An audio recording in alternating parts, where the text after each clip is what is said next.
My name is Alan Ross. I'm our Regional Managing Partner at Borden Ladner Gervais in Calgary, and it's tremendous to have you here. Today, my partners Clay Jacobson and Laurie Goldbach will be discussing legal privilege.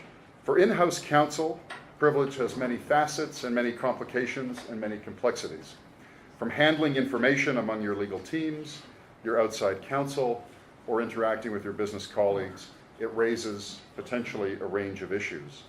Clay and Laurie will be discussing the various types of privilege and highlighting how internal legal counsel can best ensure that communications are protected. By way of introduction, Clay Jacobson is a partner in our commercial litigation group here in Calgary. He practices all manner of commercial litigation, arbitration, and administrative law with a focus on the oil and gas and energy sectors, among other areas.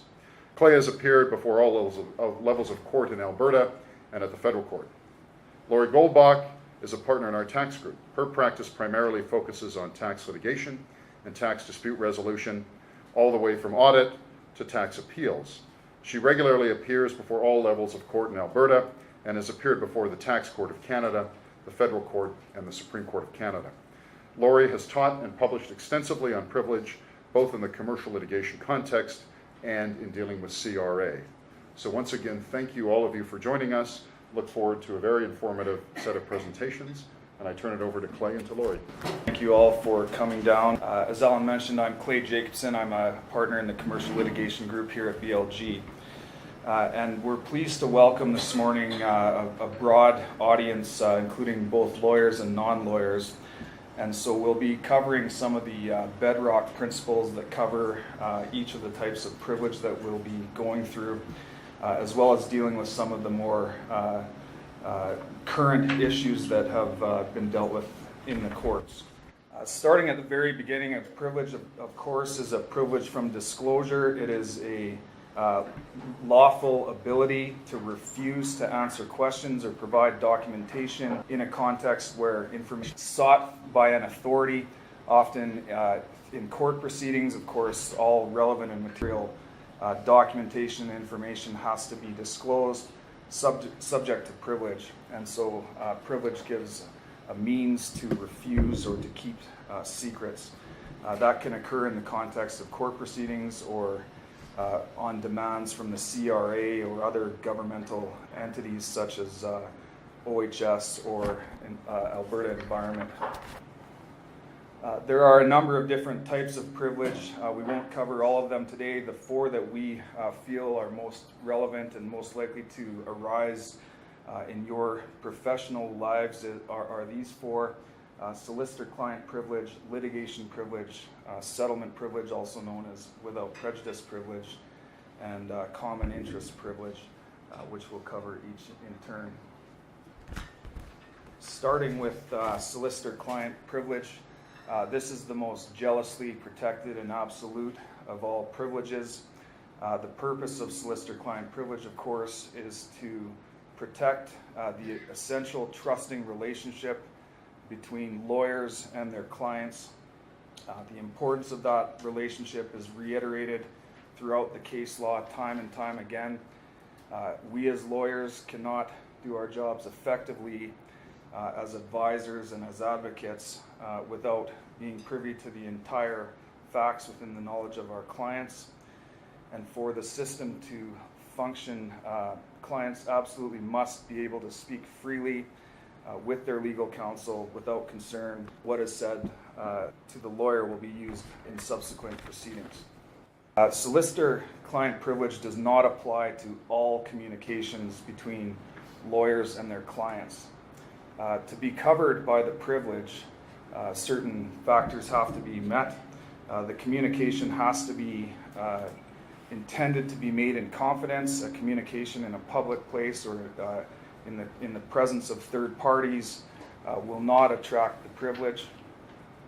And very importantly, the communication must include a request for or the provision of legal advice. The lawyer is being communicated with in his or her capacity as a lawyer and for the purpose of legal advice.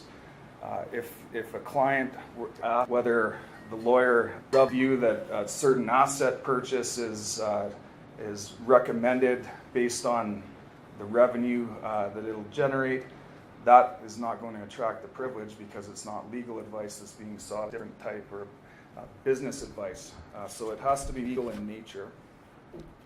And this addresses one of the questions that we included on our invitation, which have some of our clients told us comes up from time to time as in-house counsel.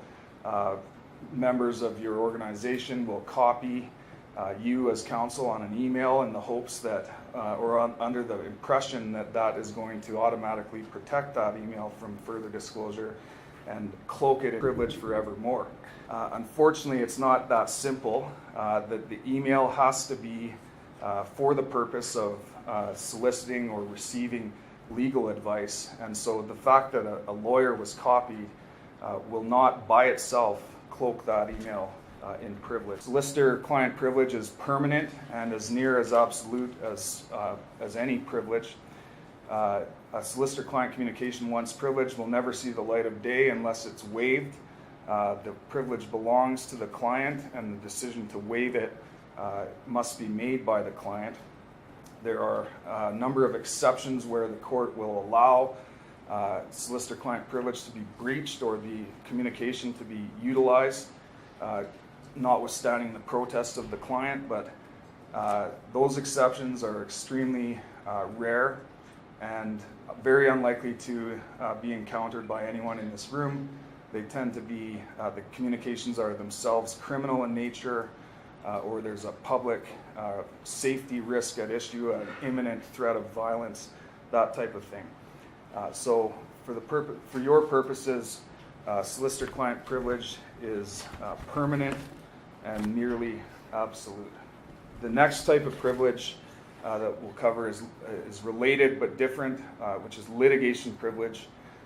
Litigation privilege is not designed to protect the solicitor-client relationship. It is the interest it's protecting is the adversarial process, recognizing that each side must be given a zone of privacy where they can freely investigate the case, strategize, and prepare their case for litigation without having to worry about having to disclose to the other side.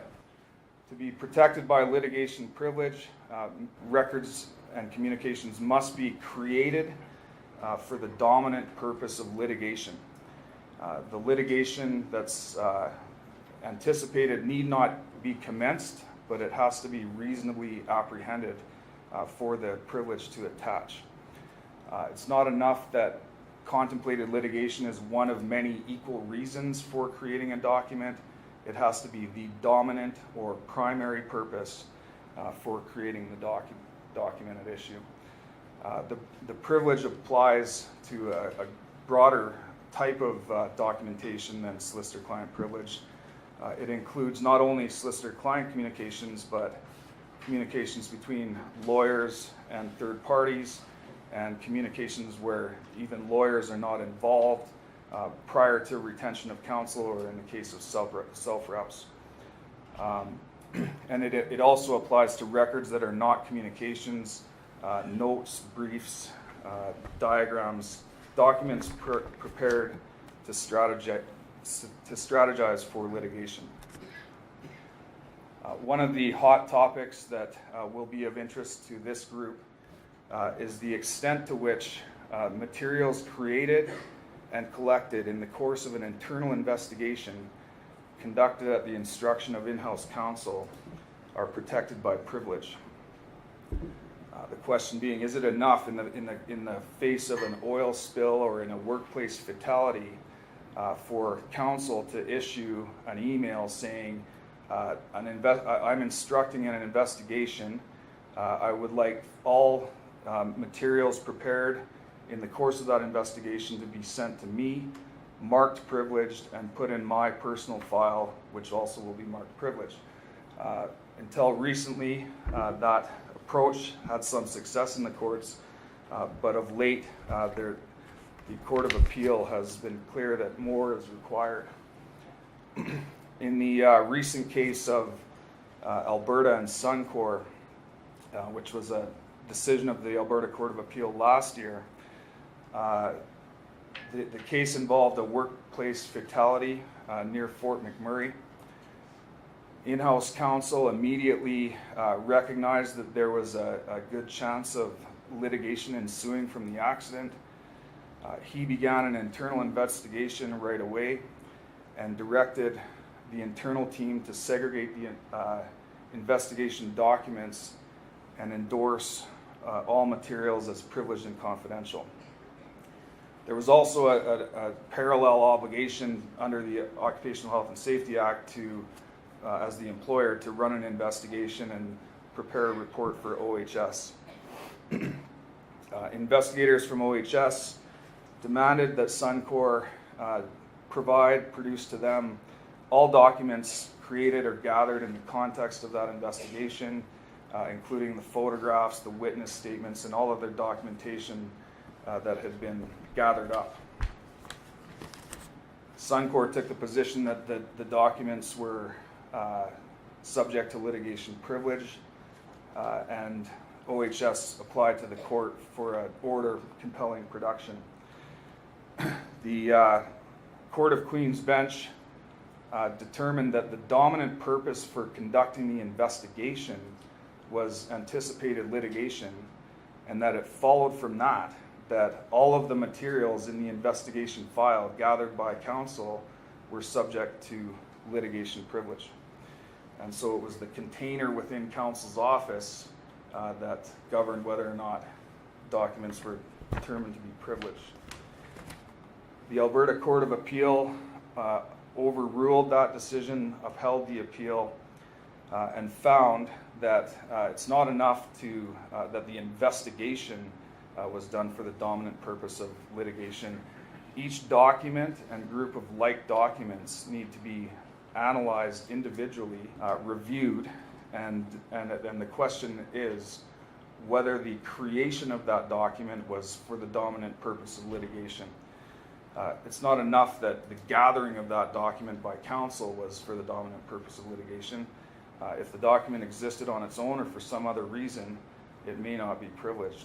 So the court held that Suncor could not merely, by having legal counsel declare that an investigation had commenced, throw a privileged blanket over all the materials created and or collected in the internal investigation.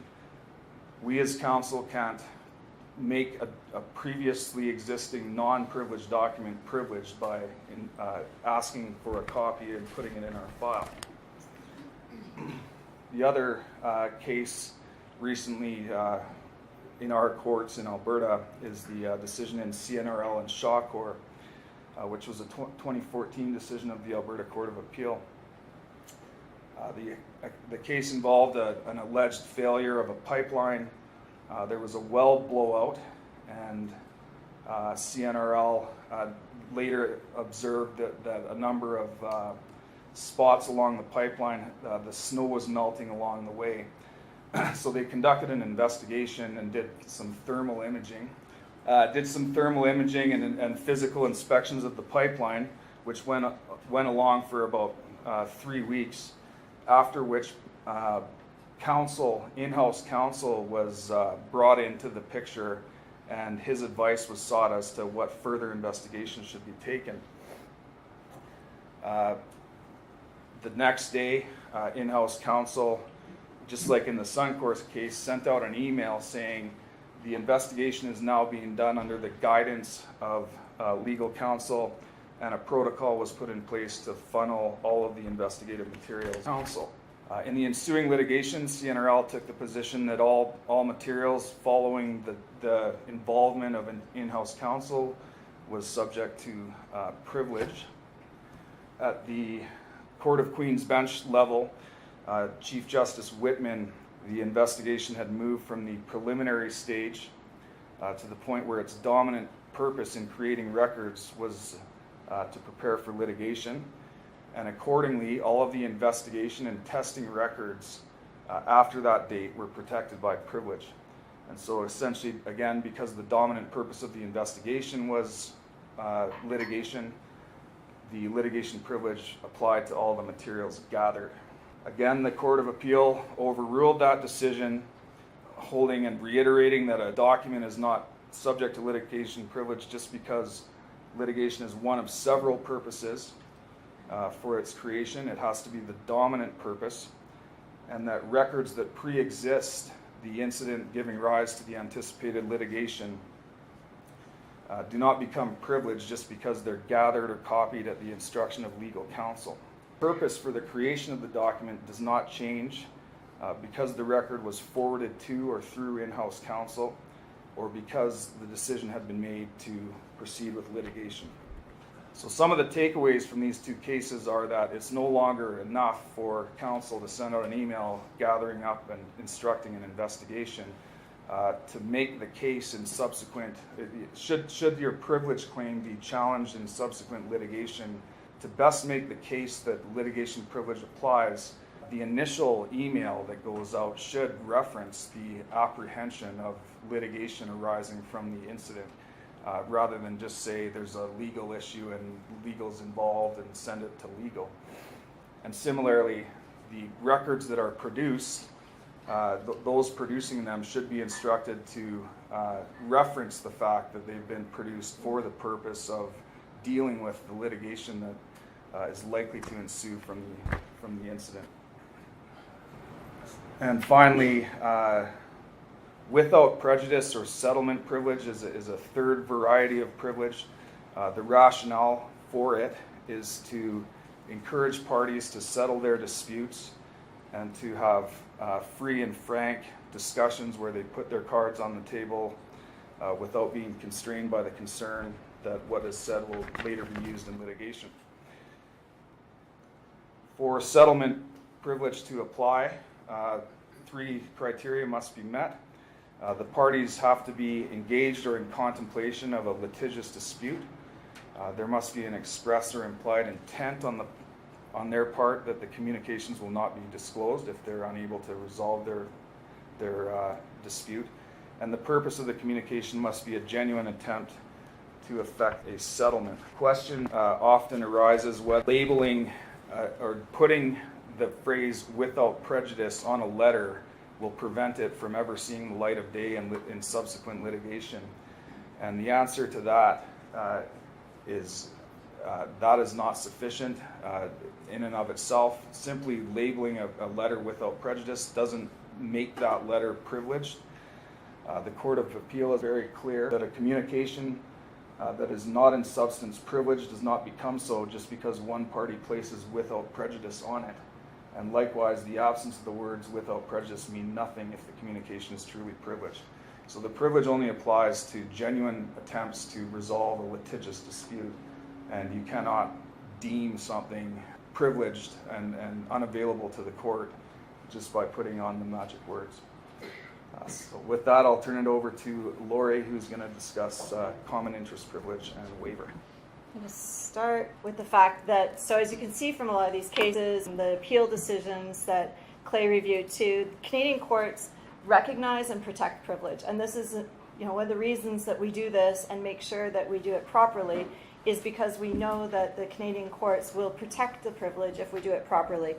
And the Supreme Court has recently reinforced the protection of both solicitor privilege and litigation privilege in two recent cases, Lisette and this Alberta Information and Privacy Commissioner case that was out of Alberta, obviously.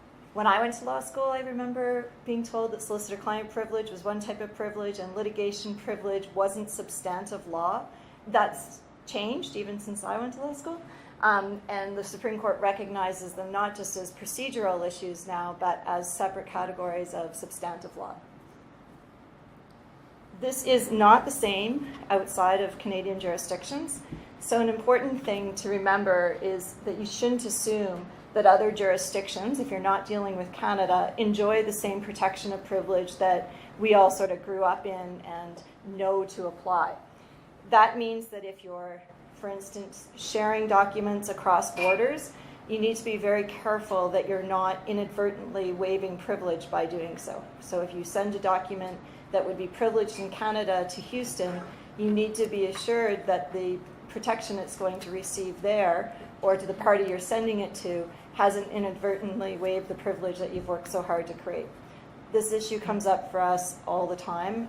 I do tax litigation, and once a week we're dealing with issues about, but if CRA is asking for these documents here, if I send documents or get documents from elsewhere, do they keep their privilege or do I have to produce them? And if you go right back to the beginning of what Clay said, the privilege that we're talking about is only privilege if there's no third parties involved. So you need to think about not involving a third party to the privilege. And we'll talk about waiver in a few minutes. So common interest privilege. There are two main kinds of common interest privilege in Canada. There's actually three. There's litigation common interest privilege, advisory common interest privilege, and then there's a concept of common interest privilege that also exists in criminal law, which allows co-defendants, for instance, to talk to each other. We're not going to say anything about that beyond that today. Litigation common interest is very similar to litigation privilege. It just means that you can involve more than just the litigant party. It allows disclosure to persons who share the self-same interest, but are not necessarily parties to the action. And it allows parties who share or anticipate litigation against a common adversary to talk about things on the same issue. Often comes up in the context of insurance claims, co-defendants, and if you document it properly and create it properly to establish what your common interest is and define what your common interest is, the courts will recognize that privilege. Advisory common interest privilege is very similar, and this is one that's up to counsel to set up properly in order for it to apply. So where two parties jointly consult one lawyer, or where two parties exchange privileged information with another party in pursuit of a common goal, and it can be a transaction, so it can be a purchase and sale or a merger, privilege can be maintained if according to either a joint retainer or a common interest exception to the third party waiver rule. And what that means is otherwise the third party would be a stranger to the privilege, and if you talk to them about what you're going to do that's otherwise privileged, you'd be giving away that privilege. But if you set it up and define the common interest in having the transaction completed and define the scope around what you're going to share properly, it allows counsel and the parties to the transaction to share information in the course of setting it up.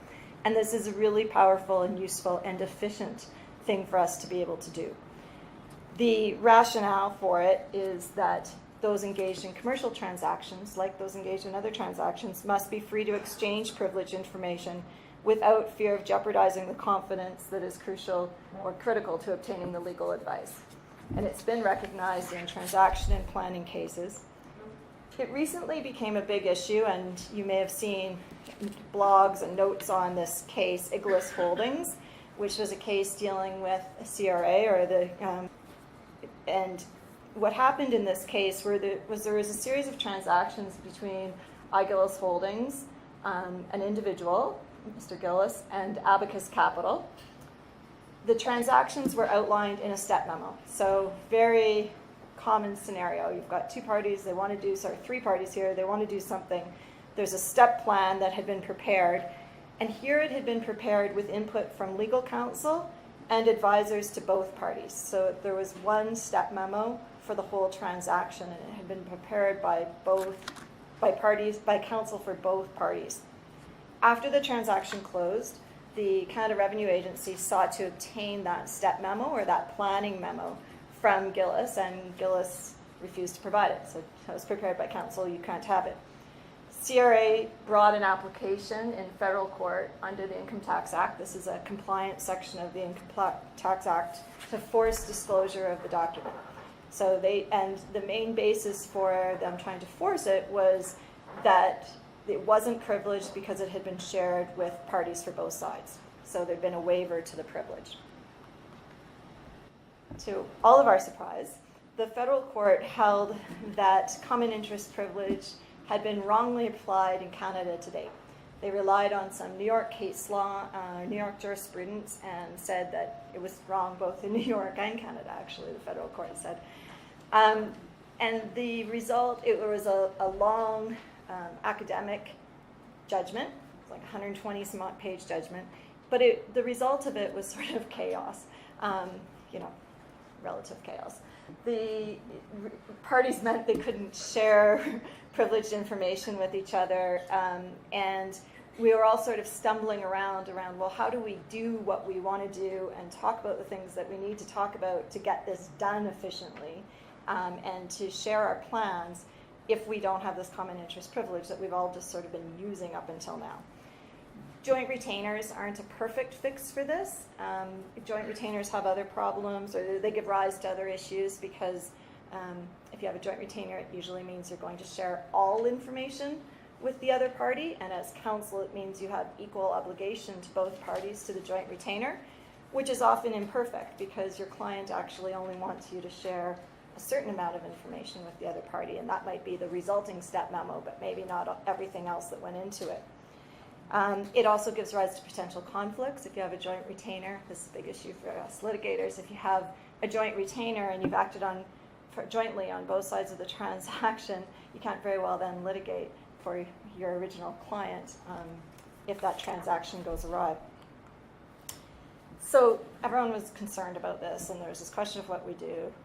The decision was appealed, and thankfully recently, earlier this year, the Federal Court of Appeal allowed the appeal and confirmed quite strongly the availability of common interest privilege in the context of a transaction. It's these 3 points that I've highlighted on the slide are sort of the 3 main arguments that the federal court made against common interest privilege. The first was that common interest privilege, the lower court had said it deprives the court of evidence we need. We need to know these things if we're going to resolve the debate. Federal court said, well, a legal opinion as to domestic law isn't valid evidence at trial anyway, so you don't need that. There was a reference in the lower court judgment to the importance of provincial law. In the Income Tax Act, there's a specific provision that defines privilege as related to what the privilege is in the province you're in. And the Federal Court of Appeal overturned the trial judge's decision on this point as well, upholding the fact that you can rely on the privilege in your province. And then, I think one of the strongest ones that spoke to me, at least, is the policy consideration. And maybe this is a bit self-congratulatory to tax lawyers because what we do is so hard, but it's when dealing with a statute as complex as the Income Tax Act, it may well be more efficient and in the interests of the clients may be better served if lawyers can collaborate on the opinion that is to be provided and in relation to the application of that statute to the series of transactions to be completed by the parties. And I think this really captures, in all seriousness, why we like this privilege. It allows us to share ideas, it allows you to share ideas, and make sure that the plan works, right? And that, so we were pleased to see that the court upheld this privilege. The Crown or the Minister of National Revenue has sought leave to appeal the Supreme Court of Canada on this decision, and that leave application was just filed, or at least they just announced that they're filing, so it's currently outstanding. My own expectation, given where I started with the strong protections privilege has enjoyed, is that this case won't get leave, but we'll wait and see. This decision doesn't mean we don't need to be careful about how we set up common interest privilege, but I think it gives us a lot of guidance as to what we need to do to set it up properly. And so some of the things that it talks about is the fact that you need to set it out from the outset. That can be a common interest agreement, so some parties use common interest agreements, or in some cases it can be recitals at the beginning of an email. Reciting what the common interest is and the agreement to share. And that will do the trick. It doesn't need to be fancier than that necessarily. We also need to not be greedy about how broadly we want it to apply. I think the court said, where it's reasonable and it makes sense to share things, so don't try and over-apply it, but it can still be used. And then the important point, like Clay said in his presentation as well, you can't take documents that weren't privileged, give them to a lawyer and call them privileged. You can't, and that also means here you can't create it retroactively. So if the deal team gets ahead of you and starts sharing things before you become involved, you can't go back and cloak it with privilege by getting involved. I think one of the things that means for people who are in-house counseling organizations is getting out in front of this in your organizations. And it's a real tool I think you can use with your business teams to say, if you use us at the outset of the deal, we can help to facilitate this in a way that will be more efficient. We can cooperate with the other parties, as opposed to, we're going to get in the way and slow you down with all our legalities. We have these tools, and if you run it through us and do it properly from the beginning, we can help protect the deal from privilege as it evolves. Waiver. So everything we've said till now, we keep saying subject to waiver, right? And everything Clay said is subject to waiver. So waiver is what we worry about, right? Waiver is, we work hard to make sure we set up the privilege properly. Waiver is when you give it away. And it's what we want to try and avoid doing.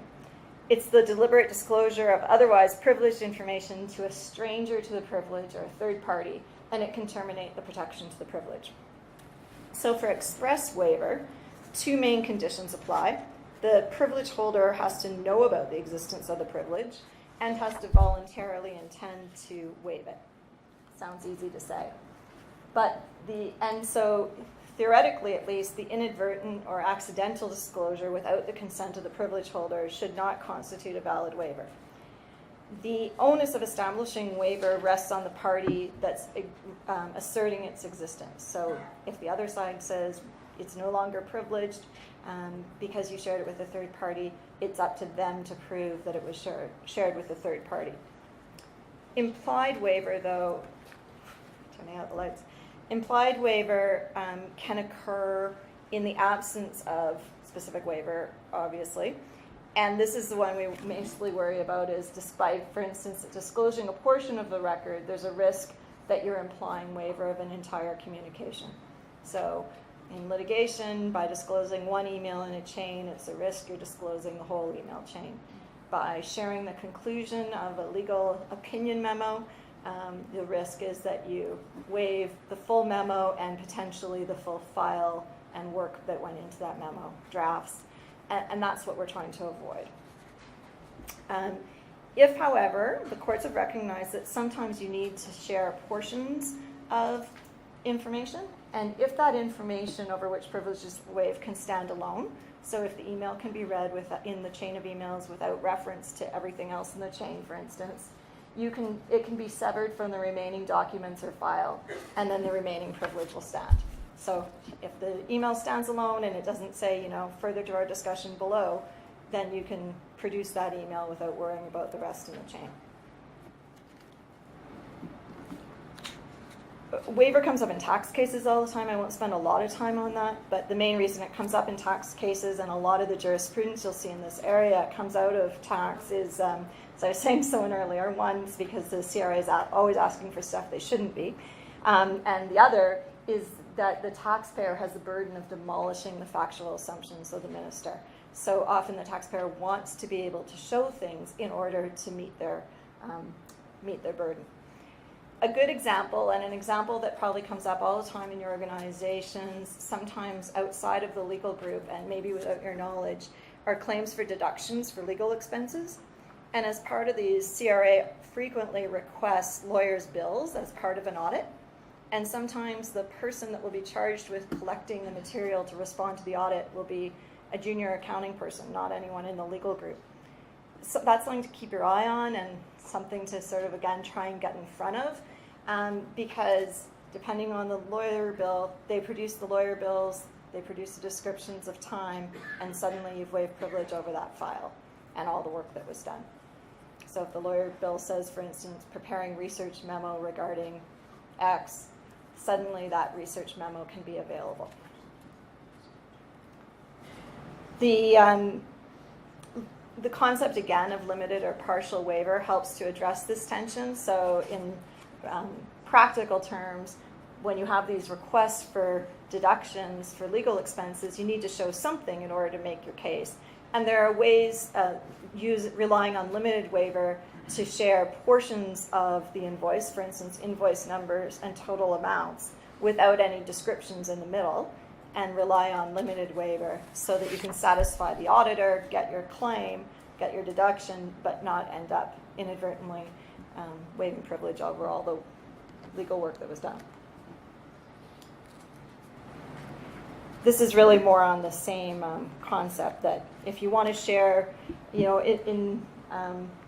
in tax, for instance, we often hear people will say, well, why don't we just give them the plan? It's a good plan, and if the auditor sees it and understands what we've done, they'll go away, right? Which, yeah, people are shaking their heads. It doesn't usually work that way, but a lot of people who are responsible for making the plans like to think that that will work. If you do it properly, though, and you share portions or a conclusion or an excerpt and say you're doing it on a limited waiver basis and document that properly, you can share portions of information that would otherwise be privileged. So you need to just know that, or you need to get the people that are working on those responses working with you so you can help advise on what portions you can share and still retain the privilege. I wanted to also briefly touch on working with other advisors, so evaluators, accountants, actuaries, other multidisciplinary teams. We certainly recognize as counsel, especially in the complex matters, that it's not just lawyers from whom you're getting advice, but that you want us to be able to work with your other advisors to share information so that it has the right facts, the right background to provide the advice needed. There's increasing tension and pressure to do this as well. There are ways of doing it, and again, it's just a matter of setting it up properly.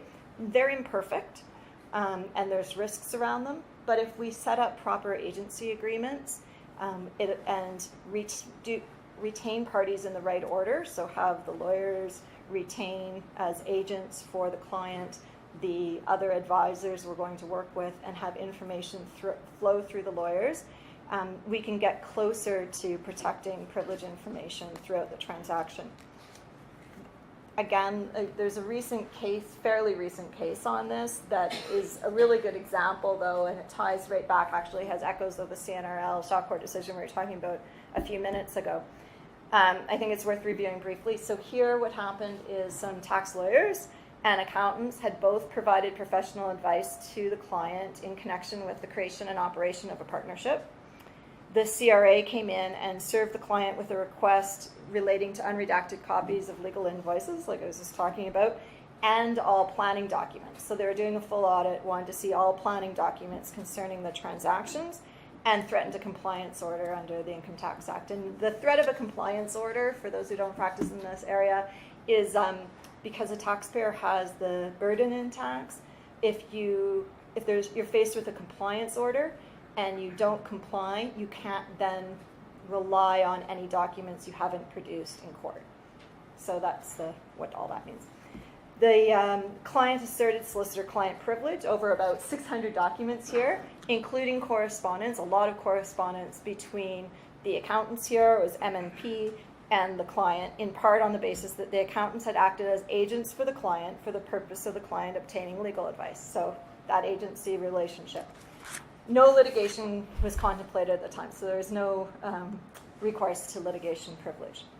At trial, the court took a document-by-document approach, actually reviewed each and every document, and accepted that the accountants had acted as agents in respect of some of the records, but not all. So again, not the whole transaction. The court focused on the purpose of the advice from the advisor, so the purpose of the tax accounting advice, and the role of the accountant as designer of the plan versus conduit of the information. And the court described the approach as follows, and this is really the document by document. What is the nature of the advice being formulated? If at heart of the document and its contents is found in the overriding purpose of tax accounting advice, such would tend to negate the existence of solicitor-client privilege, as would disclosure to third parties. So it's a different way of saying you can't cloak something in privilege and call it privileged. On appeal, there were still 32 key documents that remained an issue. 21 had been authored by the accountant, which shows you a little bit of how heavy the accountant's involvement in this was. 9 by lawyers and 2 by the companies. The Saskatchewan Court of Appeal held here that the privilege extends to all situations in which the third party functions as an interpreter of information provided by the client for the solicitor, and serves as a conduit of advice from the solicitor to the client, or a conduit of instructions from the client to the solicitor, or employs expertise in assembling information provided by the client and explaining it to the solicitor. So that would be the translating, in this case, for instance, financial information, tax information into terms that the lawyer could work with, right? Explaining the background, what have they done, doing the calculations, looking at the underlying working papers. But communications are not privileged simply because a lawyer is driving the bus and everyone is on board and traveling towards the same transactional destination. So this, I think, is similar to Shaw Core CNRL in the fact that it's document by document, but also that just having a lawyer involved, just copying the lawyer, even just setting up the agency agreement and flowing records through the lawyer isn't enough. There still has to actually be legal advice. There still has to be information that's coming from, in this case, the third-party advisor and being interpreted by the lawyer for the purpose of giving the advice in order for privilege to properly attach. I think that those are the things that we wanted to cover today, and leave a few minutes for questions. We knew we had a lot to cover, so rather than try and stand up here and offer a bunch of tips, we put together sort of a tip sheet of do's and don'ts, of things that we hope will help you in your groups and maybe be able to use with your groups. Some, everyday practical things about how do you set up the email, how do you set up the file, things like that you can actually do and be on the lookout for to help maintain privilege. Thank you very much for coming.